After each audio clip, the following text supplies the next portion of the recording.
introduction, so I am going to hand it over to him. I will just say that he is not only a very accomplished professor of school psychology at the University of Wisconsin River Falls, but he is also past president of the National Association of School Psychologists and just a generally excellent person, presenter, and I think you're going to get a lot out of this.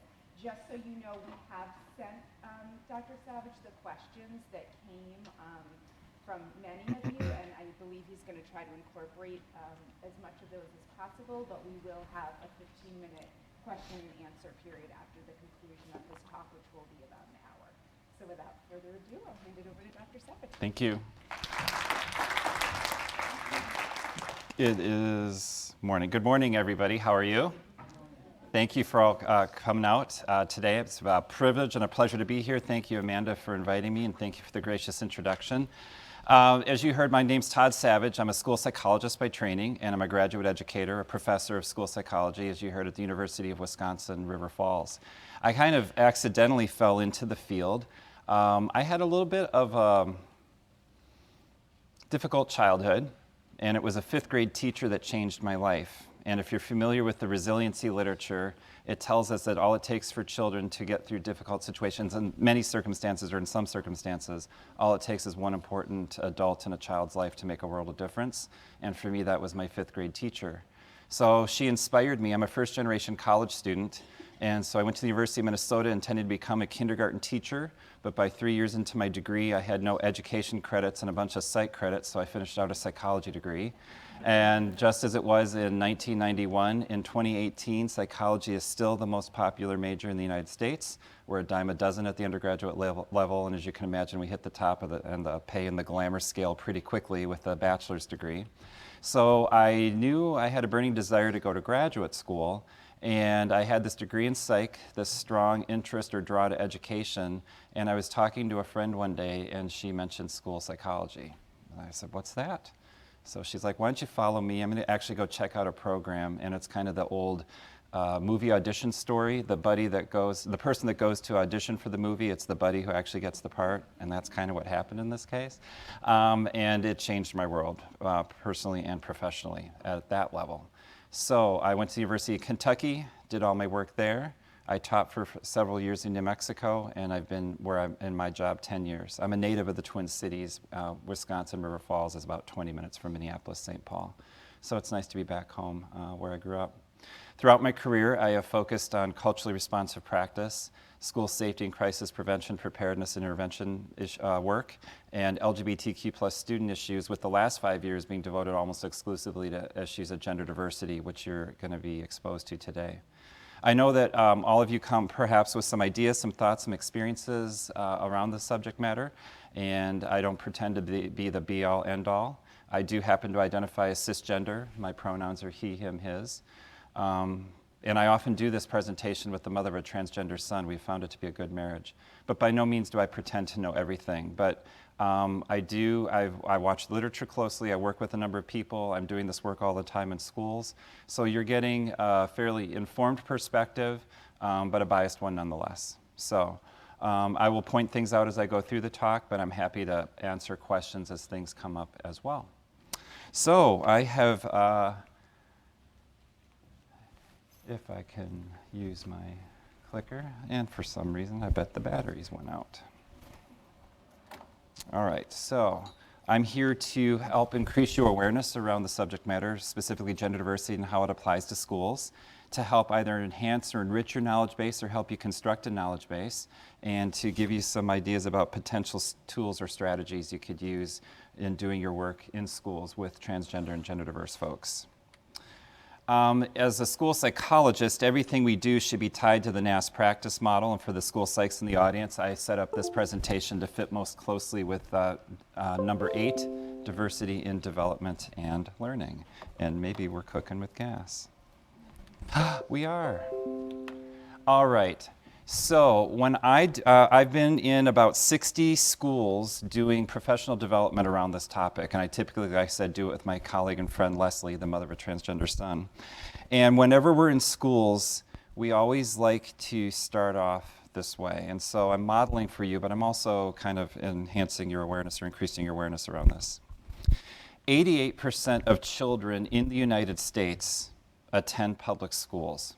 And that means roughly 90% of educators are associated with the public schools.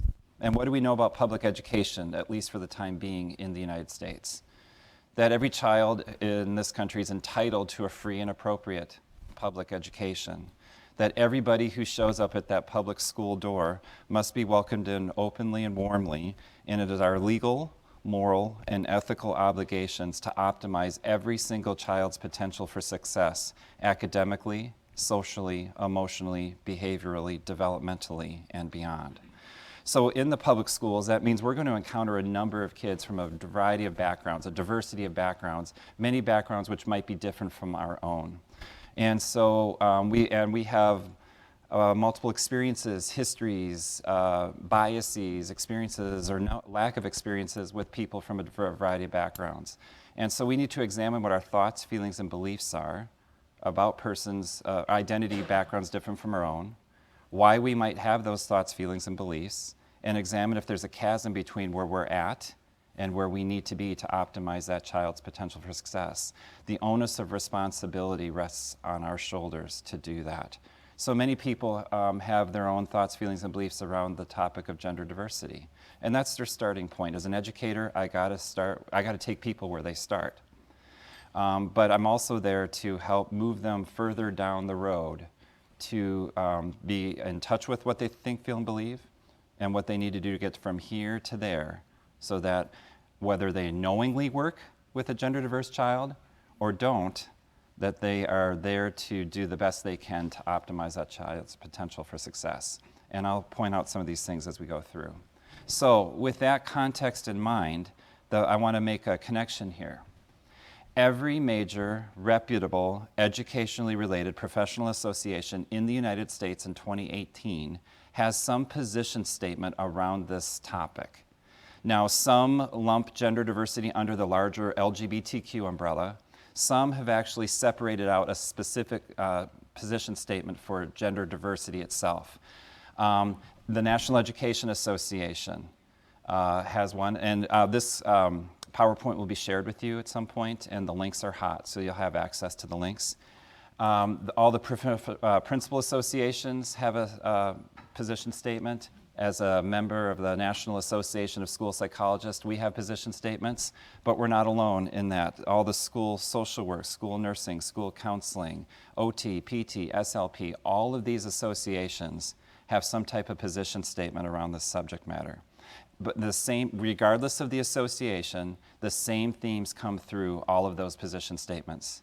That we, in whatever our roles in schools are, we need to be supportive and affirming of transgender and gender diverse kiddos, and we must advocate in their behalf as appropriate as things come up on the job, okay? So I think it's also a nice bridge to many teachers, many principals, others aren't even aware of this, that as members of professional associations, they're obligated to follow the positions of the association, and most don't even realize that these associations have these positions. So regardless of the association, the themes are supportive, affirming, and doing what we can to be advocates. I don't mean to be patronizing, but I do like to start off with some definitions just to get us all on the same page. We get a sense of what the literature says, and you know how the rest of the PowerPoint's been set up. Now, what I'm doing is I'm giving you an academic perspective. Now, there are multiple perspectives from an academic perspective, as well as individual perspectives might vary. So I'm giving you a general academic perspective, acknowledging that for individual to individual, it might vary a little bit, or other groups might have different perspectives on this. As I go through the set of definitions, there's also going to be something very culturally bound about the way I'm presenting them, and it's something that's uniquely Western. And so as I present the definitions, I want you to listen for how culture is coming through, because the implications are many in life, and especially in our work in schools. So I'm going to go through sex through gender role first. That's where I'm going to pause and revisit that notion of culture. Okay? So at the top there's sex. When I'm referring to sex here, I'm not referring to behaviors, but the assignment that's made to people by others based on biological data. And historically, pre-mid-20th century, this was all done visually. A baby was born, we made sure they were crying, their color looked good, their muscle tone looked good, and then we immediately went south. And if we saw a vagina, we assigned female, and if we saw a penis, we assigned male. Now, throughout human history and to the present day, there have been and there continue to be some babies born with ambiguous genitalia. Genital characteristics we associate with both, or maybe we can't distinguish. Children in those situations, those belong to a set of medical conditions known as intersex conditions. And there's roughly 200 documented intersex conditions in the medical literature. That's a whole nother workshop. So I just wanted to acknowledge that there's more going on than penises and vaginas, but there have been statistically two primary body forms throughout human history, and that's how we've done that. A sex assignment was visually pre-mid-20th century. Now, from the mid-20th century forward, we've also had the ability to look below the surface of the skin for clues when the surface does make it challenging to make that firm sex assignment. We look at chromosomes, hormones, other things like that to help us make that determination. But by and large, sex is an assignment made to people by others based on biological data.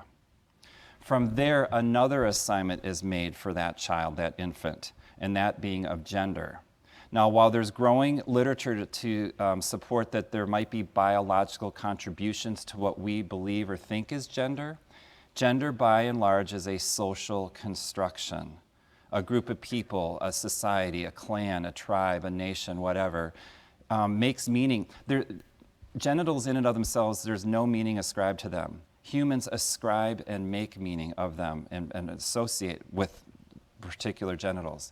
So we saw a penis, we assigned male, we saw a vagina, we assigned female. We decide there's something meaningful about having a penis and being male, and we're going to start treating this person this way, and we're going to attach the labels boy or man to that person.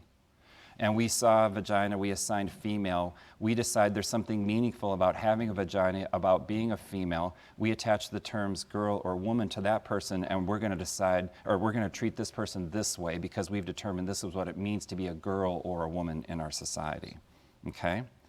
So sex and gender are assignments that are made to people by others. Gender identity is how people as individuals see themselves in a gender way. And gender expression is how they may communicate their gender to the rest of the world.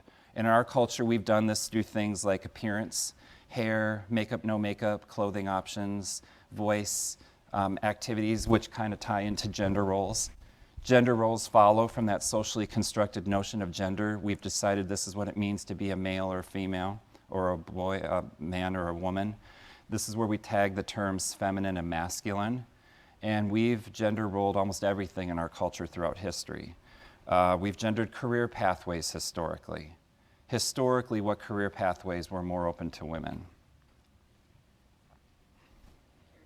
Caretaker roles, teaching, social work, nursing, things like that. What career pathways historically were more open to men? Everything else, right? Okay. Now it's 2018. There are more options available to everybody, but we still are at least aware of the history. And we might still see some of this playing out today. We gender color. Pink is for, blue is for. We gender emotions. We have these emotion boxes. And in our culture, we say, women, you're allowed this box of emotions. You can express these more openly, more freely. Men, you have this set over here that you can express more openly and more freely. Now, it's 2018. The size of those boxes have gotten a little bit bigger. But we still have them, and if people get too far outside of them, it's too uncomfortable, and we got to find a way to get them back in those emotion boxes. So historically, what emotions have we allowed women to express more openly or more freely in our culture? Love, sensitivity, relational things. What emotions have we allowed men to express more openly or more freely? Anger, stoicism, toughness, independence, things like that. Now again, we're all human beings. We're all capable of the full range of emotions. We've just said in our culture, women, you can express these more freely. Men, you can express these more openly, more freely. Now, this is where I'm going to pause. I've covered sex through gender roles, and I said there was going to be something very culturally bound about the way I presented them, and that was something uniquely Western. So how did culture come through how I presented that set of definitions?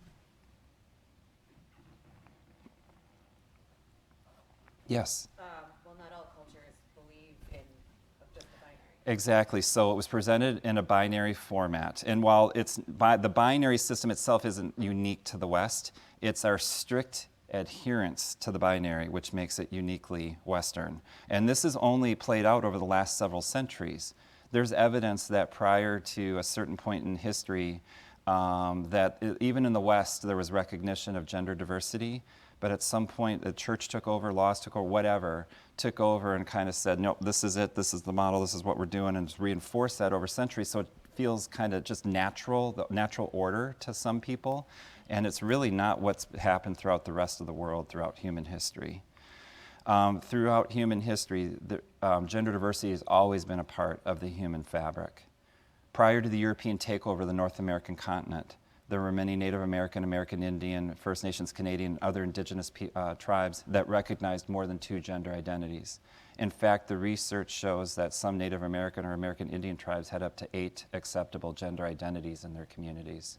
But it was the imposition of European cultural values with the colonialization that changed for some communities. And there's some communities trying to reclaim that history, that way of life. If you look at indigenous Hawaiian culture, there's this notion of the mahu. Today on the Indian subcontinent, countries like India, Bangladesh, Pakistan have this notion of a third sex.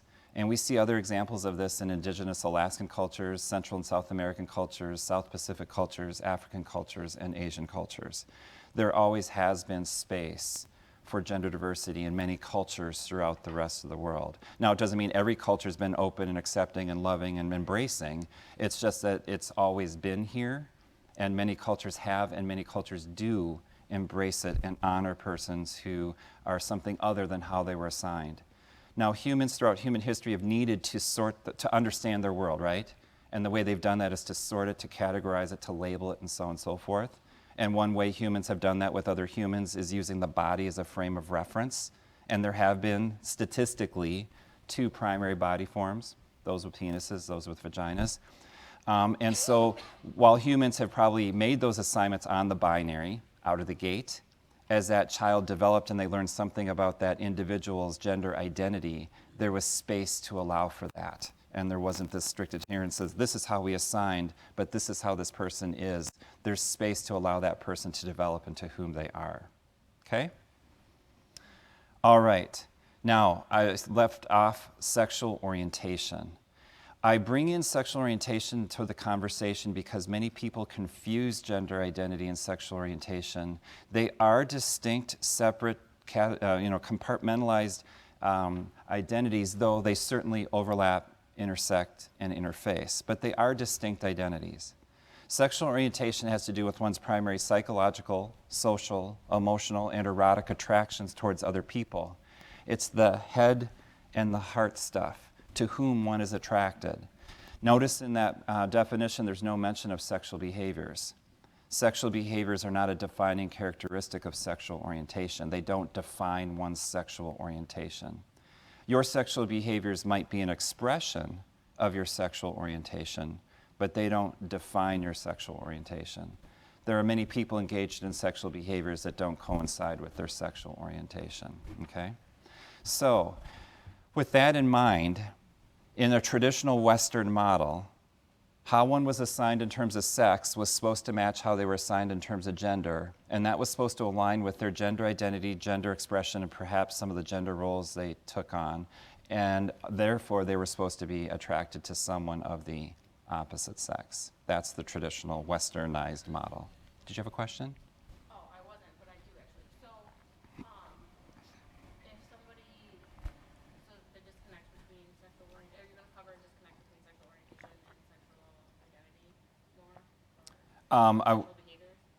No, I was going to leave it at that.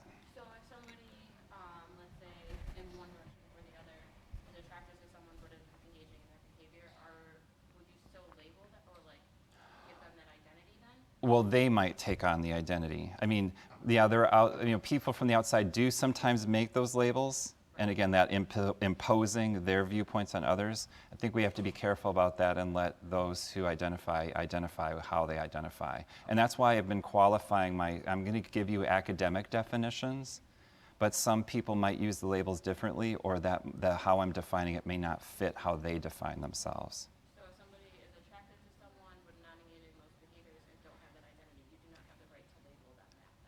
I don't think we have the right to label anybody, but yes, I would concur with that. All right, just to finish out some definitions. So at the top there you see cisgender. Cis is a Latin prefix that means on the same side as.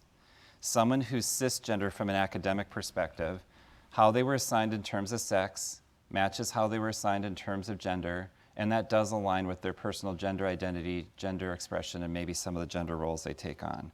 When all those things pretty much line up for a person, that person's termed cisgender. So statistically, I'm just going to go out on a limb. I'm going to assume that most people in the audience probably identify as cisgender just because statistically that's how it plays out. And if you weren't aware that if you do happen to identify as cisgender and you weren't aware there was a label for it, you now have the label for it, okay? Now, transgender. From an academic perspective, transgender is tied to the binary. Somebody who's transgender from an academic perspective, they were assigned one way in terms of sex and gender at birth, but in a binary system might identify as being, quote unquote, the opposite. Now, if you're working with somebody and they say, I'm transgender, you want to ask them what that means for them, because they might have a very different way of using that term in terms of their own gender identity, okay? So the way I've just described it doesn't necessarily fit everybody. And that's why you've heard me bring in gender diversity, because there's much more. Gender is really individual points on a spectrum of identities. It's not just the binary. We got to get rid of the binary, or got to get rid of thinking about it as a binary thing.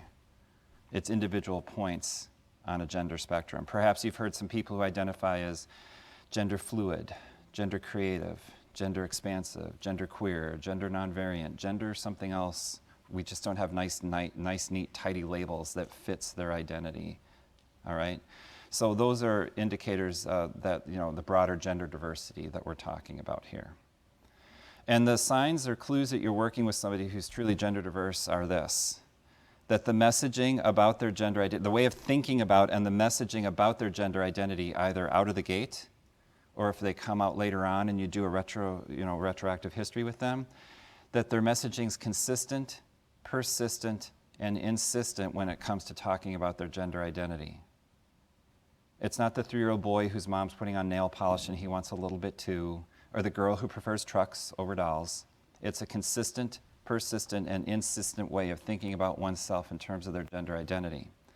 Now, sometimes there's a little pushback for people elsewhere on the gender spectrum, but I identify as being a man and a woman, or I don't identify as being a man or a woman, or things like that. It's not that kind of same consistent, persistent, insistent notion. And in my head, and the way I help teachers understand it, is that there's still consistently, persistently, and insistently something other than exclusively cisgender. And if you think about this consistent, persistent, and insistent notion, for those of you in the audience who identify as cisgender, that applies to us as well. It's just, perhaps we've probably never had to think about our gender identity because of cisgender privilege. We entered a world that was set up by cisgender people for cisgender people. We entered a world that we fit. And so we don't have to question our place in that system because the system was set up for us and we fit the system. But for those who are elsewhere in the gender spectrum, it's a different reality, okay? All right. I like to tell audiences, especially in schools, if you take nothing else away from today's talk, this slide should stick with you. So I know many of you are in the social sciences or helping fields or things like that. This applies across all of those fields. 80% of transgender or gender diverse identified adults report having become aware of their true gender identity before leaving elementary school or by the age of 10. Only 4% of transgender or gender diverse identified adults report having become aware of their true gender identity after the age of 18. So taken together, 96% of transgender or gender diverse identified adults are aware of their true gender identity before leaving high school. Now, this is awareness. This isn't necessarily public declaration. Doesn't mean that people necessarily publicly come out during those time frames. It's just that they were aware of their true gender identity in that time frame. Now, many people are surprised, and sometimes I've gotten pushback from school audiences like, how could a 3-year-old, how could an 8-year-old, how could a 12-year-old really know there's something, they're transgender or gender diverse? And I like to turn it back on that person and say, how at age 3 or 8 or 12 did you know you were truly cisgender? And they look at you cross-eyed. It's like, well, it's all I've known. That's your truth. And the research shows that it's the same thing for persons elsewhere on the gender spectrum. It just stands out differently because of the way our society's been set up around cisgender privilege. Okay? So when I've gone into schools, and sometimes there's some resistance, we really don't need this professional development because we don't have any of those kids here. And I like to say, I guarantee you, you have a gender diverse kiddo taking up real estate in this building right now, you just don't know it. So we have to behave as though there's always somebody who's gender diverse amongst us, because there is. We can't be reactive, we need to be proactive, okay? And this cuts across all racial, ethnic, class lines, and actually there's going to be some class privilege that comes into the picture here in just a minute, that cuts across all identity, all those other identity backgrounds. It's an equal opportunity identity, okay? The other thing I just will stress here is this notion of transitions. People might go through different transitions, perhaps. All transitions pre-puberty are social only in nature. We're not really doing any medical interventions on anybody who's prepubescent. So social transitions include things like name change, maybe pronoun change, appearance changes, clothing, activities, things like that. Those fall under the more social transition kind of area. For those who wish a medical transition, and not everybody does, but for those who wish some type of medical transition, and they have the cash and or the health insurance to cover that medical transition, those transitions might kick in at pre-puberty and beyond. So we can introduce puberty blockers if this happens, youth knows this and comes out early on. We can introduce puberty blockers. From there, hormones could be introduced that coincide with the person's identity. There are some surgeons doing what's known as chest reconstruction surgery on adolescents who wish to have that done. And for those who wish what's known as sex affirmation or sex confirmation surgery, that there's no reputable surgeon in the United States doing that on anybody under the age of 18. There are very strict guidelines directing medical transitions that are administered by the WPATH. They were called the Harry Benjamin Standards of Care. And so there's all sorts of hoops somebody has to go through before they're considered a candidate for sex affirmation or sex confirmation surgery, because it's a major surgery and it's pretty much irreversible once you've had it. And so there's, historically there's so much counseling a person had to go through, having to live publicly as their gender identity for so much amount of time, and all sorts of other things people had to go through before they were considered a candidate for sex affirmation or sex confirmation surgery. Okay, so, and there's been a lot of, our ideas and those standards of care were set up with an adult mindset. These would be adults seeking these types of transitions. They didn't anticipate that the youth are really leading the way when it comes to the revolution around gender diversity, and many more youth showing up wanting some type of medical transition, and the rules haven't really been modified a lot to accommodate for that. I'm not trying to suggest a free-for-all that we just get rid of all rules and do, whatever, but youth transition really hasn't been considered as part of the larger process historically. So maybe some of these, we'll see some changes in this regard in the coming years. Okay? Any questions or comments or needs for clarification about anything covered to this point? That was the floor, that wasn't me. All right. Here's another interesting thing to consider, especially with schools: gender diversity and autism spectrum disorder. Since the early 2000s, there's been an accumulation of anecdotal reports in the medical literature around a higher number of expected persons on the autism spectrum who also identify as gender diverse. So you see there that middle bullet, children and adolescents on the autism spectrum are 7 times more likely to be gender diverse. And children and adolescents appearing at gender clinics, clinics that specialize in trans health, are 6 to 15 times more likely than their same age peers to have autism spectrum disorder. There's been a growing amount of literature or research in the last 5 years to investigate, is there something going on here, some connection? And the literature is not even calling it a correlation at this point. They're still referring it to as an association. And there does appear to be some association, but we don't know why or what. I happen to have a friend, a close personal friend who's a child and adolescent psychiatrist in the Twin Cities, and she's been the go-to person for autism for 30 years. Well, she's now become the go-to person for kids who, on the spectrum who are also gender diverse, thanks to the work Leslie and I have been doing in schools. And she's like, Todd, I've got 2 camps of kids that come see me. She's like, I got this group of kids over here who are on the spectrum who I have absolutely no doubt they are gender diverse. It just all aligns, everything fits, everything. But she's like, then I've got this group of kids over here, I can't quite discern what's going on. And with this group of kids, what stands out about them is they're on the spectrum. And what's the image of kids on the spectrum? Some are quirky, socially isolated, tend not to have a lot of peers and things like that in schools.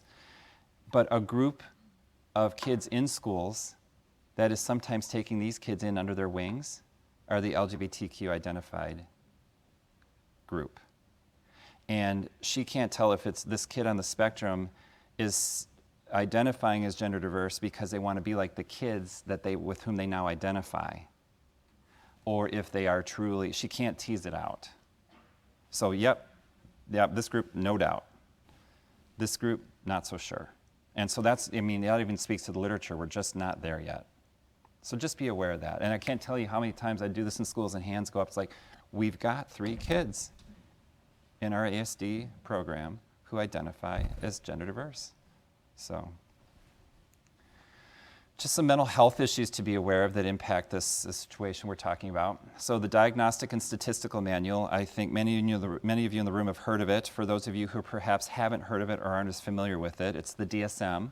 It's kind of like the Bible of psychology and psychiatry. It's in its 5th edition. It first appeared on the scene in 1952, and the 5th edition was released in May of 2013, so we're operating under DSM-5 now. It's the source of mental disorder, mental illness labels that we have available to us. When somebody comes to us, we can go through and look at symptom profiles and come up with a label that will help with treatment intervention as well as coding for billing and other things like that, okay? Well, homosexuality was a diagnosable mental disorder in the DSM system until 1973, and it wasn't fully removed from the DSM until DSM-4 in 1994. All right? Now, on this side of the house, DSM-3 was released in 1980. That's when transsexualism first appeared in the DSM. When DSM-4 came out in 1994, it had morphed into gender identity disorder. And now under DSM-5, it's called gender dysphoria. Now, this is Todd Savage talking. Just as homosexuality never was and never should have been a mental disorder, I truly believe gender identity is not and should not be a mental disorder. Now, here is an interesting conundrum. For those who wish a medical transition, and they have the cash and or the health insurance coverage to get that medical transition, they need the label in order to get it covered as well as to just receive the services. Okay? So they're already working on DSM-6. It's going to be years in the making. I don't know where we're going to go with DSM-6. Now, interesting, most of the rest of the world uses ICD, the International Classification of Diseases, and we're in the 10th edition. They've been working on the 11th for 20 years, and I hear every day it's on the verge of being released, but it's still not there yet. Gender identity or a form of gender identity disorder appears in ICD. And I heard with 11 that's either changing or it might be expunged. I haven't heard, though, for sure. So the rest of the world might be a little further along. Even if it's retained, I understand it's supposed to be different. And that doesn't mean it's going to be better. It's just going to be maybe, what we were thinking 10 years ago on this subject versus where we could or should be. Okay? Persons who are gender diverse often report higher levels of depression, higher levels of anxiety, lower rates of self-esteem, and higher rates of substance use abuse and risk-taking behaviors. And the bottom statistic, the bottom bullet should stand out to you. 41, and this number is consistent. It's been consistent for 10 years running. 41% of transgender and gender diverse identified adults report attempting suicide in their lifetime, not because they're gender diverse, but for things like the lack of social support they might be experiencing, or harassment, or bullying, or loss of a job, or other things that might contribute to their seeing no other way out than by attempting suicide. Versus 10 to 20% of the lesbian, gay, bisexual population that attempts suicide in its lifetime, versus 3 to 5% of the general population, everyday people. That statistic's been pretty stable for 50, 60 years. We expect roughly 3 to 5% of the general population to attempt suicide in its lifetime. So it doubles, if not triples, for the LGBT population. And when we have almost half of an entire identity community reporting that they have attempted a suicide in their lifetime, we have a mental health crisis on our hands. And I know this is going to sound a little bit melodramatic, but I'm dead serious when I make this statement. Our work in schools around this issue is absolutely life-saving. If we do it right there, we can help diminish that statistic. So this isn't just fluffy, it isn't just nice, it's not just a best practice. It's good humanity, it's life-saving, okay? Comments, questions, needs for clarification around any of that? Yes? Are there statistics available breaking that out on, say, racial differences? I don't know the answer to that question. But you're wondering if it might be higher for persons who are gender diverse who also happen to be of different racial or ethnic backgrounds other than white. I don't know, but my guess is probably, because if you think about microaggressions and the accumulation of minority stress and the different identities and the impinging on that, my hunch would be yes, but I don't have the data to back me up. Thank you. Yep. And I'll just air a little bit of dirty laundry. I'm not transgender, gender diverse. I said I was cisgender. I do happen to be identify as gay, so I'm part of the larger community.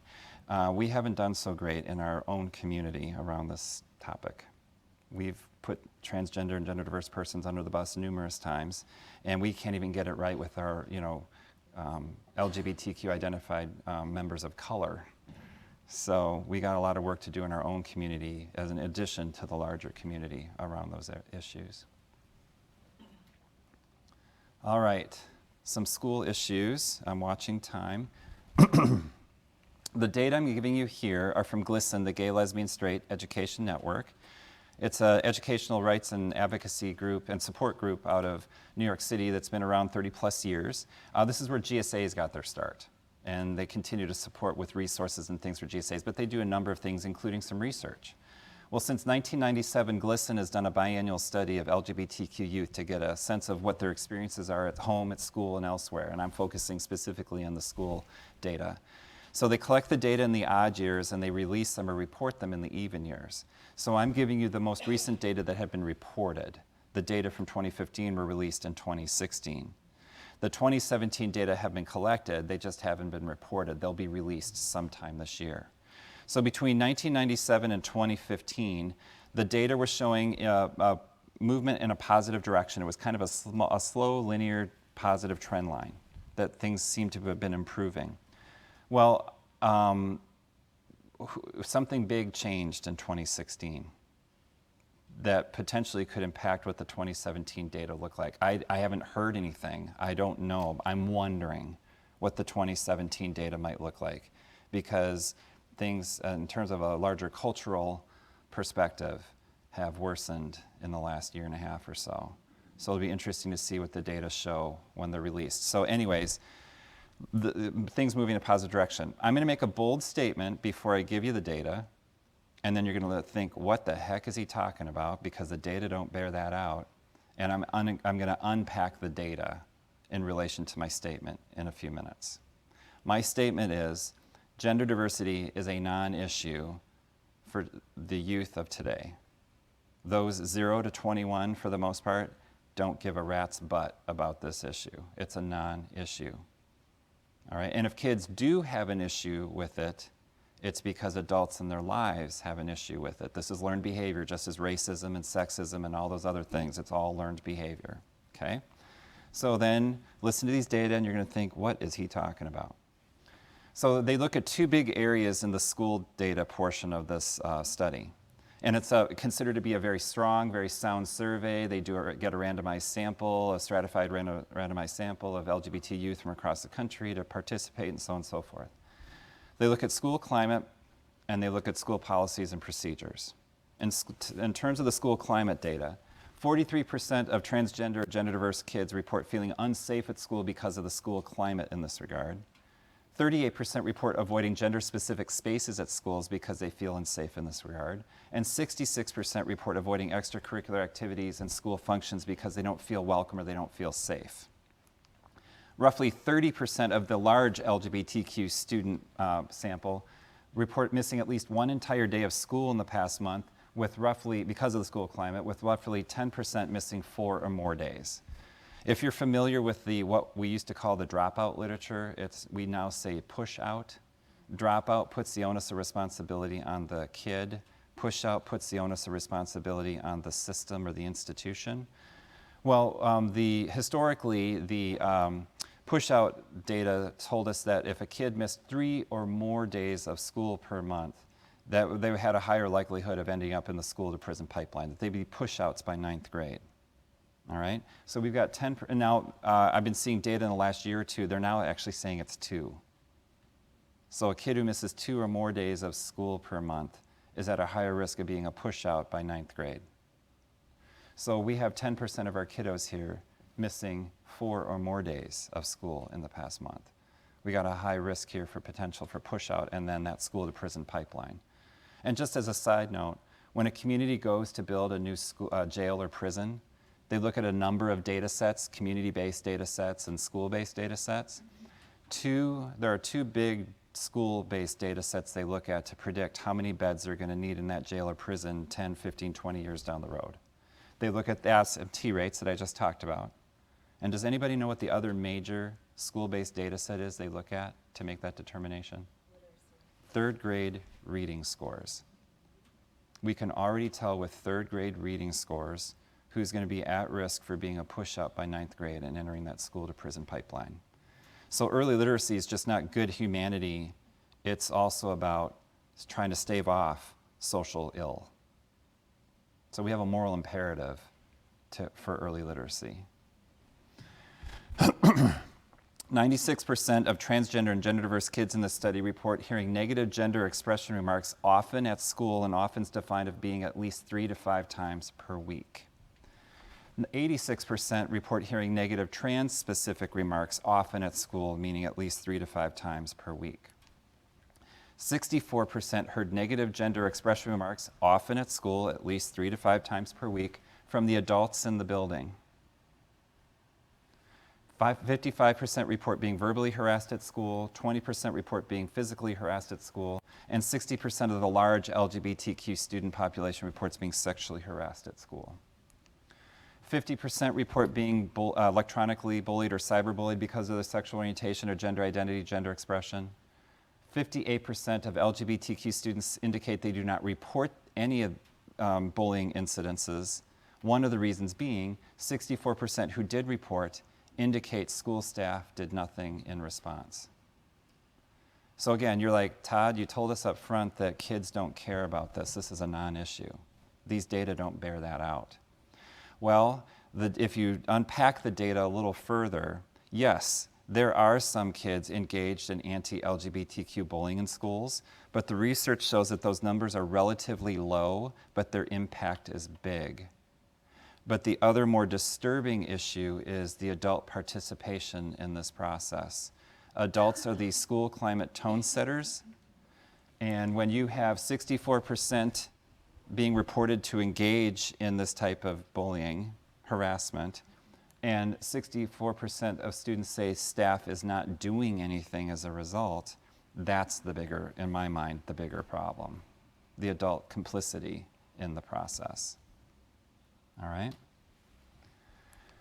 On the discriminatory school policies and practices side of the survey, 66% of the students reported that there are active anti-LGBTQ policies in place in their district or in their schools.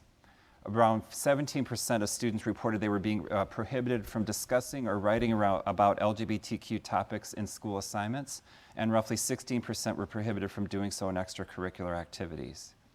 30% report being disciplined for public displays of affection that coincide with the school's code of conduct. If it's acceptable in your school's code of conduct for boys and girls to walk down the hallway holding hands, 30% of trans or gender diverse kiddos report being disciplined for the exact same level of PDA, and they're attributing it to being called out for their gender identity. 16% report being prevented from attending a school dance or function. 14% report being restricted from promoting GSAs, or what we used to call gay-straight alliances. There's a movement to rebrand GSAs to something along the lines of gender and sexuality alliances. When you hear gay-straight alliance, who do you think the target audience is of that group? Or what's the focus of the group? The bias has been, or the belief has been, around sexual orientation. Now, these clubs are open to allies and so on and so forth, but the research was showing that many trans or gender diverse kids weren't participating, or didn't think they could participate, or didn't feel like it was a fit for them when the focus was on gay-straight alliance. Okay? So that's why there's been a movement to return them something along the lines of gender and sexuality alliances. The research shows us numerous things about the benefits of GSAs, but there's two biggies.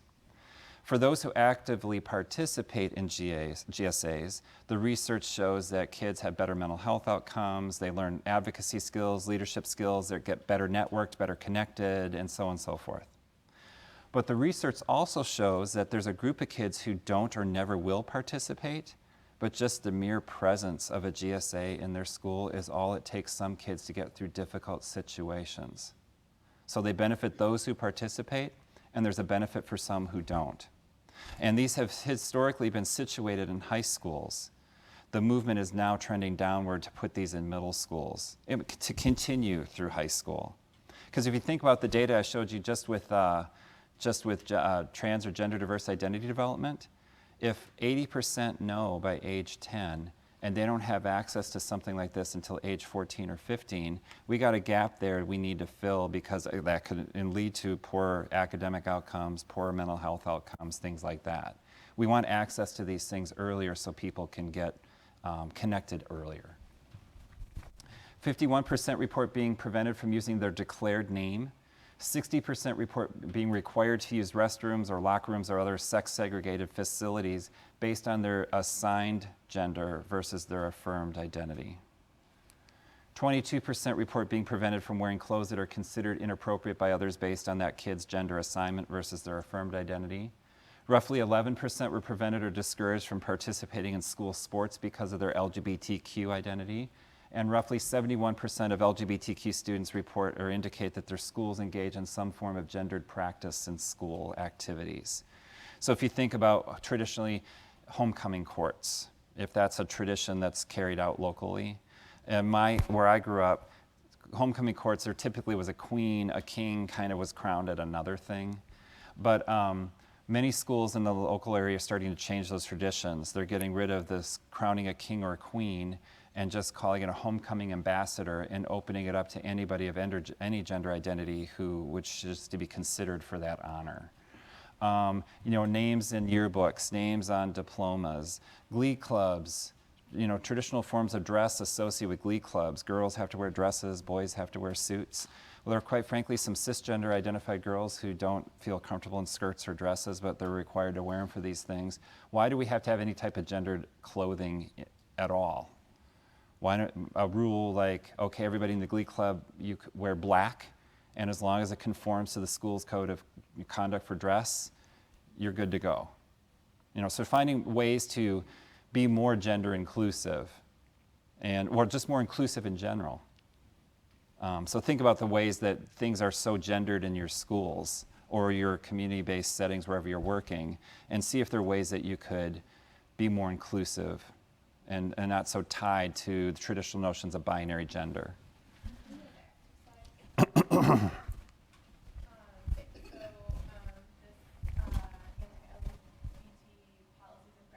Yes. Were mentioned throughout the slide, but are there some other specific ones that, like cisgender people may consider to be normal that we may overlook, that you didn't mention in this slide that we can start thinking through a little bit more?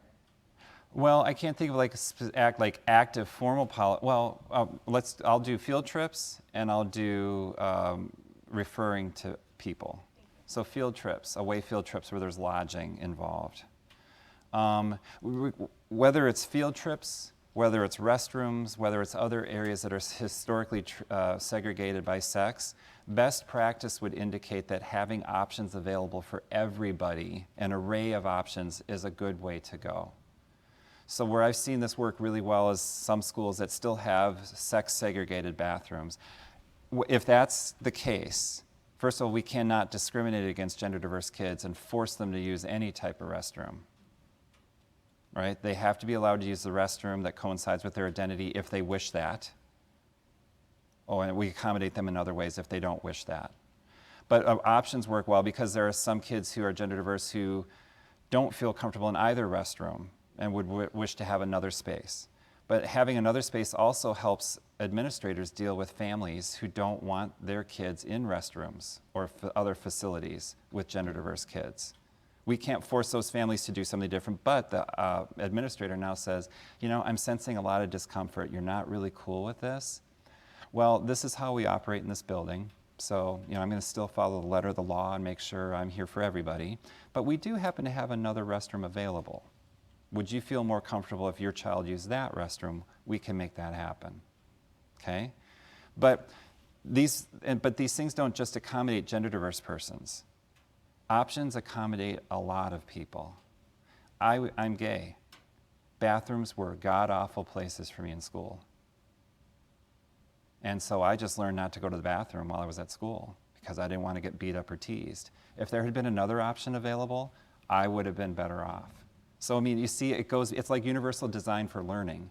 Some of these things get set up with a specific issue in mind, but pretty much they benefit anybody and everybody.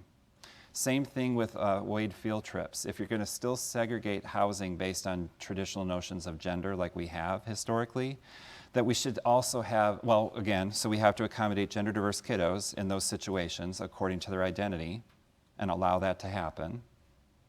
And beyond that, having another option available for everybody. So I've seen it where some schools, they still house kids in traditional ways, but then they also get a large meeting space that they rent in the hotel and say anybody who wishes another sleeping option, bring a sleeping bag, this space will be available, it'll be highly supervised, you're good to go. And so that's another option for people. I would have preferred that. Again, hotel rooms on overnight field trips were god-awful scary places for me. And if we're doing this for sex reasons, you've just provided means for some people. Do you know? I mean the logic behind it, right? I'm not saying it's happening, I'm just saying the logic behind it. I would have preferred the all genders, the other option. I would have felt safer, and probably some of my friends would have been there. So options are a way to go. When it comes to referring to individuals, I've done a lot of work in schools with teachers. I used to do this, but with teachers, instead of saying good morning, boys and girls, finding a more inclusive way at the universal level to address people. Gender doesn't go away. I mean, you still honor every individual kid in that room for their name, pronoun, how they identify. It's just when you're at the universal level, you're being as inclusive as possible. So I've gotten rid of, when I do a lot of public speaking, I've gotten rid of, saying good morning, ladies and gentlemen. I might say something like, good morning, Buffalo, it's good to be here, or something like that. So teachers, good morning, first grade scholars, it's time for a literacy circle. Grab your carpet squares, come up front, let's get going. But that teacher still honors every individual kid in that room for their pronoun, name, gender identity, things like that. Does that help? Effects of a hostile climate. I want to get to the legal slide, and then we'll see where we're at with questions. So this is still from the same study. So this is the effects of a hostile school climate on gender diverse kiddos. They're 3 times more likely to have missed school in the past month than their cisgender peers. They have lower GPAs than their non-harassed peers, and they're twice as likely to report not pursuing post-secondary education. Who's ever doing post-secondary education in your buildings, if you work in schools, if they're not already using campuspride.org, they need to get on it ASAP.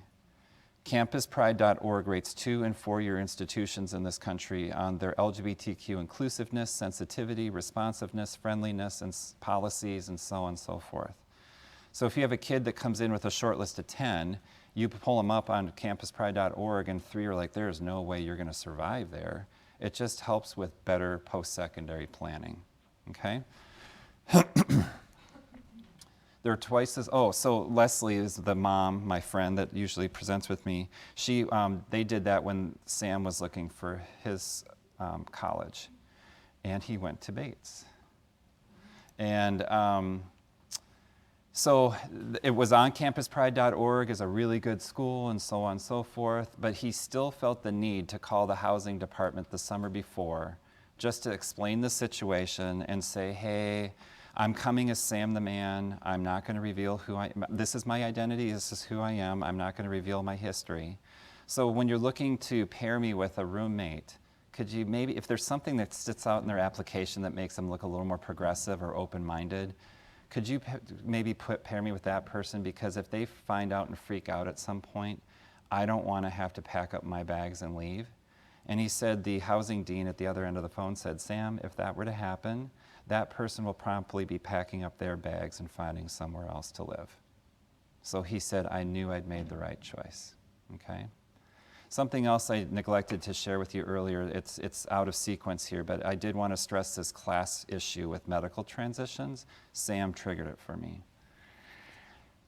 These medical transitions are extremely expensive, and many health insurances don't cover trans health. The Affordable Care Act, they tried to get trans health included as part of the original Obamacare bill, but that was one of the things sacrificed or jettisoned in the negotiation process. There's class privilege involved here. There are some people who do wish to have medical transitions, but they can't access it because of the cost. Sam was on puberty blockers. It's a once-a-month shot for 4 years. His insurance did not cover it. It was $5,000 a shot. So 12 shots a year times 4 years, you do the math. He then had hormones on top of this, which was another several $1,000s. They paid for chest reconstruction surgery out of pocket. He's recently had sex confirmation surgery out of pocket, okay? They've been blessed with some means. Most people don't have access to those means. So there are many people, not everybody wishes a medical transition, but for some who do, it's cost prohibitive. They can't access it, okay? Okay, so I think I'll end here and then take your questions. When it comes to schools specifically, these are some legal and policy matters that guide our work in this regard. We're hanging our hat at the top there, Title IX. Title IX's been around since 1972, and it gets reauthorized every so many years, just like other federal education, regulations and legislation. It was Title IX was last updated and reauthorized in 2002. It's now the Patsy Mink Equal Opportunity in Education Act. When most people think of Title IX, where do they automatically go? Young women in sports. It was a very visible, very tangible outcome of Title IX. But what most people don't realize is that Title IX is about gender equity and gender parity in accessing all levels of the educational process: academic, social, emotional, behavioral, developmental, extracurricular, athletics, and beyond. That we're supposed to be guaranteeing gender equity and gender parity in all of those areas, okay? Well, since Title IX was last reauthorized in 2002, the U.S. Department of Education Office of Civil Rights has officially recognized gender identity and gender expression as protected classes under Title IX. Okay? So I'm going to state something one way, and then I'm going to quickly rephrase it. This is one of the reasons why all bathroom lawsuits where schools have been prohibiting access to facilities based on gender identity have been lost, except one that's still working its way through the court system out Virginia way. Every one of them has been lost since 2002. Why? Title IX. Now, I said bathroom lawsuit. The reason I did that is because that's what many people have heard. Just as it never was about water fountains or seats on a bus, this issue is not about accessing restrooms and locker rooms. It's a civil rights issue. And Title IX gives us some of the backing for that. Gender identity and gender expression are protected classes under Title IX. So in May of 2016, the Obama administration sent out a Dear Colleague letter. For those of you unfamiliar with Dear Colleague letters, those are letters that come out of the U.S. Department of Education that go to all public schools with like updates on new legislation that impacts public education or changes in specific learning disability, all those things that impact schools and how they do business. So when there's new direction coming from the U.S. Department of Ed, they send it to schools in the form of a Dear Colleague letter. Well, the Obama administration in May 2016 put out a Dear Colleague letter instructing public schools to get on board and further down the road when it comes to supporting transgender and gender diverse kids.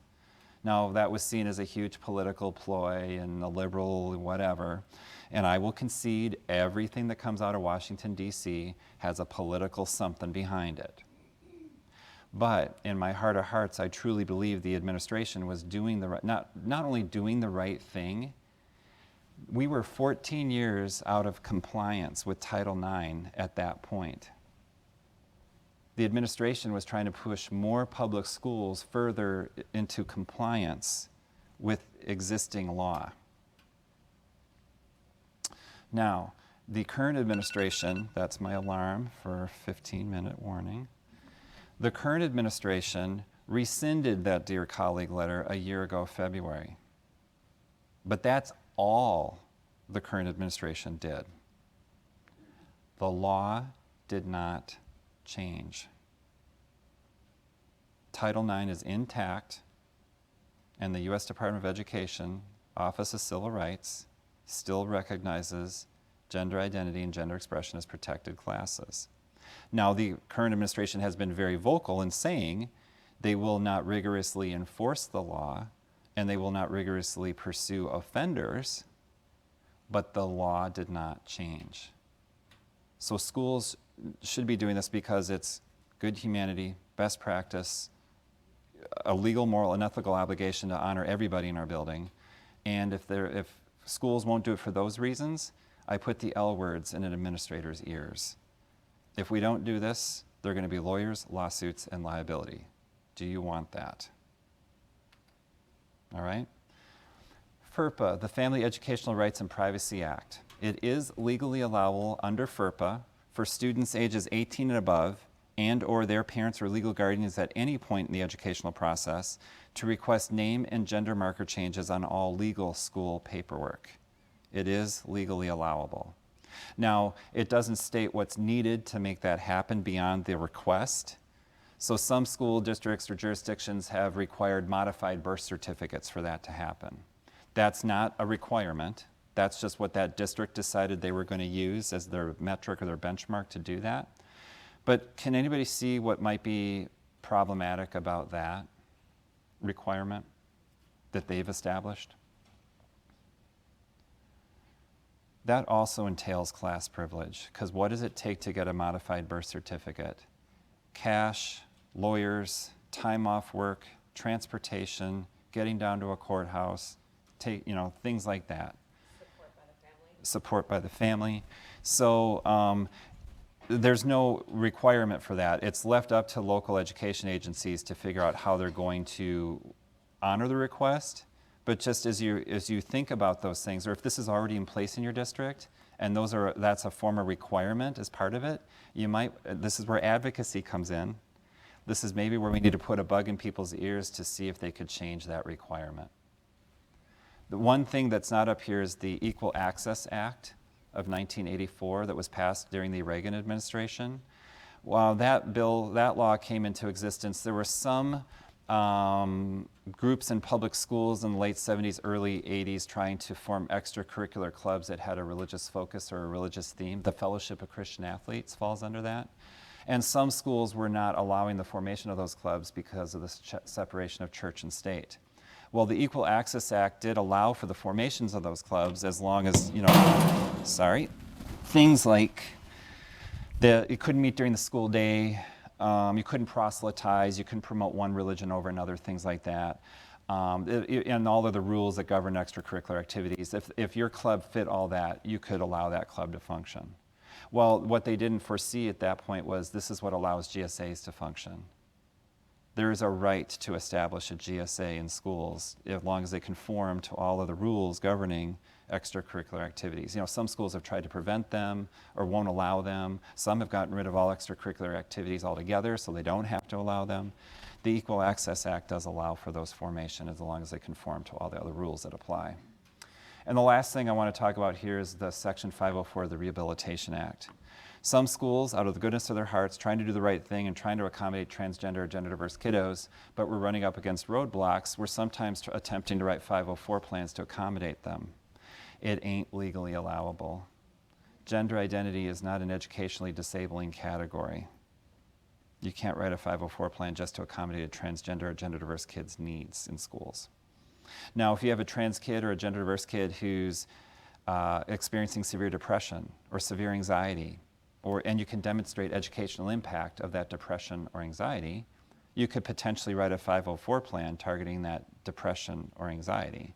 You just can't write a 504 plan to target that kid's gender identity and get them access to facilities and things like that, okay? Now, I did think about this possibility once. Somebody, I suppose, could try to write a 504 plan or even go towards an IEP under other health impaired, or I don't know what you call it in New York, other health disabled or whatever, because technically gender dysphoria could fall under other health impaired. Don't do it. Why do we want to go down that road? We wouldn't do it for a gay kid. And yes, technically gender dysphoria is in the DSM, but really, don't do it. Okay?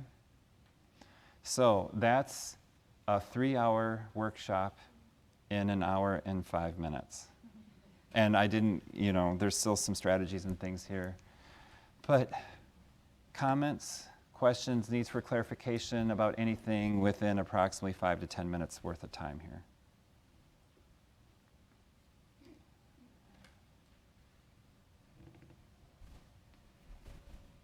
Yes? How would you, you kind of touched on this practically, but how would you combat the that's the way it's always been argument where we have a binary system because that just makes sense. Right. I do what I can to try to, I get where people are, I get where some people are at. It's fear, it's just ignorance, it's not knowing what to do. So I always try to, in my mindset, because I get defensive. I'm a big picture person, I see the problems, I want this fixed yesterday. But I gotta realize this is where people are at, so I gotta find a way to move them rather quickly with trying to onboard them as well. So I have to figure out in those situations, is this a velvet hammer situation or is this a sledgehammer situation? A velvet hammer situation is where you hit them over the head and they don't realize they've been hit until weeks later. But they're buying what you're selling and they're willing to kind of move along a little bit with your guidance. Others, they're just outright homophobic, transphobic, all that other stuff, and they need to be hit with a sledgehammer. So, but I found that most cases require a velvet hammer or nothing versus the situations requiring a sledgehammer being few and far between. And you also have to be comfortable being uncomfortable. Your internship supervisor told me my job as a school psychologist is to comfort the troubled and to trouble the comfortable. And this is going to trouble comfortable people. And you have to be comfortable with knowing that you're going to be perhaps unpopular, unliked, seen as a troublemaker. So you just have to prepare yourself for that. So I try to do some just general professional development with that person who's stuck or doesn't know what to do, and try to fill them in on some of the things they need to be aware of, some laws, all this other stuff. And so, yeah, and then strategize. Where do you anticipate we're going to get problems? And let's problem solve. Let's try to be proactive as possible and see what we can stave off that way. So it's going to be kind of that kind of process in my mind. But I've got the law behind me. You know, if they can see Title IX and the case law that supports it, that's compelling to many people, even if they're uncomfortable. So I know that's not really like a nice cookbooky kind of answer, but that's kind of some strategy I've used. And I've been shocked. Like I said, Leslie and I have been in 60, 70 plus schools locally. We were in one entire working class school district that I thought in a million years would never even want to talk to us. And we were in every building in that district, and they changed their whole, not because of us, but they changed their whole policy. And they're the most supportive district locally. Other districts where you'd assume that would be the case aren't. And districts I've assumed would never get on board with this are some of the staunchest supporters. So you'd also be surprised like who you're working with and where they might be. And that's been tough for me because I'm pretty biased. You might sense where my political leanings are and all these other things are. I have no patience for, it's not necessarily political leanings or religious things, it's we got these kids. This is our job to optimize their, we have legal, moral, and ethical responsibilities. I don't have time for we don't have time to waste. And it's easier to just be angry and write people off versus there are many more people on board with this that I never would have expected, and it's because of my own biases I've written some people off. I worry a little bit, I think, about talking, gently, lawsuit with school districts. If the Office of Civil Rights is not going to do anything about it around Title IX. I get it, we had a case here in Buffalo where a local high school principal was prohibiting a GSA. ACLU took that, illegal Equal Access Act, is great. Right. But with Title IX, I just worry.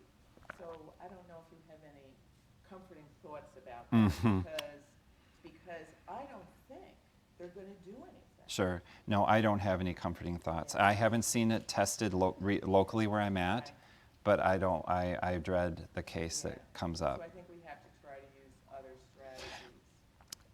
strategies. Federally, we may not get a lot of support. States might behave differently. Yeah. So it's... Also the public opinion factor. Yeah. The reason that the lawsuit was filed by the ACLU against this district was because the guidance had just been rescinded by the Trump administration, and so we knew we couldn't take that route, that wasn't going to be the best route. So the best route was to file the lawsuit and put them on trial in the public opinion, knowing all of this work on like writing a gender identity policy and all of this stuff had already been doing. So they had to put their money where their mouth was, right? They had to fix it because they had said and done all this policy work that they were fixing it, and that was why it was resolved so quickly as well. Well, I appreciate the public opinion thing as you're saying it. When the current administration rescinded the Dear Colleague letter a year ago, February, there was panic, as you can imagine. And I was shocked, and so all these transgender, gender diverse advocacy groups and so on and stuff started putting out research and reputable information. And I didn't realize that at that point, a year ago, February, 40% of public school districts in the United States had trans-inclusive policies in place. That was much larger than I ever would have expected. And as a result of the rescindment, or rescinding, or whatever the term is, I think it's been bumped up to almost 50%, that some districts stepped in and just did this on their own. So by no means are we there yet. I mean, less than half still. It was more than I expected, and it spurred some to take some action. I'm aware that we're at the end of the time. I get the sense you're willing to stay. I do want to excuse people who have to leave at 12:45, but if a few people want to stay and ask questions, is Sure. I usually don't do that, but I see some other Sure. hands going up and things like that, so people who need to leave, we want to give you that permission. Sure. So I'll just continue on. If you have to leave, please, I get it. I just want to follow up on that public opinion piece and something that should stand out to you about it. And it's going to be a little roundabout circuitous story. Does anybody know where and when the first documented gay male couple showed up requesting a marriage license at a courthouse? It was the summer of 1970, and it was in Minneapolis, Minnesota, my backyard. It went all the way to the U.S. Supreme Court in 1971, which ruled there was no constitutional right for gay people to marry. But Massachusetts becomes the first state in 2003 to pass gay marriage. By 2015, it's the law of the land. If you just look at that 12-year sliver of history, people's heads are spinning thinking, wow, that came out of nowhere overnight, and look what happened. But what people don't realize is that there were 32 years of stuff going on between 71 and 2003 that got us to that point. Laws were changing, more and more people were coming out. In this community, visibility is important, because these can be hidden identities. And so many, many more people started coming out. How did that influence us? Well, there's something called the attitudes research, which started in the race and ethnicity area. That attitudes research with race and ethnicity has shown us that when people have a positive personal relationship with somebody of a race or ethnic background different than their own, their attitudes towards that race or ethnicity improve overall, and they're more likely to step in when an injustice occurs. And so they've been starting to translate that research to the LGBTQ attitudes literature. And the research shows that when you have a positive relationship with somebody who's LGBTQ identified, your attitudes towards the LGBTQ population changes and you're more likely to step up. So you had that 32 years of advocacy, 32 years of people coming out, all this other stuff. We tipped 50% in terms of positive attitudes with the general population around 2000. And now it's 65% of adults in the United States report knowing somebody personally who identifies as lesbian, gay, or bisexual. Once you tip that 50% point, things start to move. It's those in the majority, those with the privilege, that control the access to the goodies. When you get a majority of them on board, granting access to the goodies for oppressed groups goes up, okay? So here's the parallel to this side of the house. Only 9% of adults in the United States report knowing somebody who identifies as transgender or gender diverse. So even though there's more visibility, more awareness, more knowledge, et cetera, et cetera, et cetera, we don't have critical mass yet when it comes to those personal relationships to tip us over the 50% positive point. So, and right now we're actually in a cultural climate that is kind of worse. So this is going to be decades in the making before all of this catches up and really gets culturally institutionalized. I mean, we're not fully actualized with the LGBT population by any means, but it feels like we're much further along than this, and that's because there's been a 50-plus year history of advocacy, of coming out, of laws changing and things. We got a 50-year head start on it versus this population. So I don't mean that to be like a Debbie Downer kind of thing. It's just an awareness thing that it means all our work around this is all the more important because we're laying the foundation on which others will continue to build and push us over 50%. And it's kids that are leading the way on this. Leslie, my mom friend, she talks about 6 years ago, she joined a closed Facebook page for families of transgender kids. And she was the 50th member. And she said everybody at that point was talking about their tweens and teens. Fast forward to 2018, she says there's now over 7,000 parents on that Facebook page, and they vet very heavily, because you can imagine there's a lot of people out there trolling that want to wreak havoc. And she said every single new family coming on is talking about their 3, 4, and 5-year-olds. This is a revolution that's starting there. We got kids already fully socially transitioned entering kindergarten. My son's school, he goes to a pre-K through 12 school. In the last 3 years, they've had 7 kids publicly come out the administration knows of 14 others who have not publicly disclosed but fully socially transitioned, and they've got families showing up specifically seeking out this school because of its reputation for being supportive. Yes? How are schools, I don't know how it goes from different states and communities, how are they educating the kids on Yeah, diversity? it varies widely. There's a video out there called Creating Gender Inclusive Schools, and it's not fully online. It's relatively new, so they're wanting you to purchase it. But it highlights schools in Oakland, California that are teaching about gender in general from pre-K through 5th grade. Of course, at a developmentally appropriate, they just change the curriculum every year, ratchet it up a little bit, just talking about what gender is. And of course, gender diversity is assumed under that. But getting kids to think about and to talk about gender, and you should, I mean, the comments these kids make, it's just astounding how they get it and aren't threatened. You can't make anybody gay who isn't already feeling that way inside. You can't make somebody gender diverse if they don't already identify that way. So people are like, well, good, are we culturally engineering something with 3, 4, and 5-year-olds? We're making them this way? No, they're seeing people who are like them out there, and they're getting the words and the ways to frame this to put to their feelings. I knew when I was 4 years old I was gay, and I grew up in the 70s. My church did everything not, make me not be that way. My family did everything not to make me that way. My school, the media, everything. And much to their chagrin, nothing changed. But the minute I saw somebody who, oh my God, that's what I'm feeling, they didn't make me this way. I saw myself reflected out there, and I could put words to what I was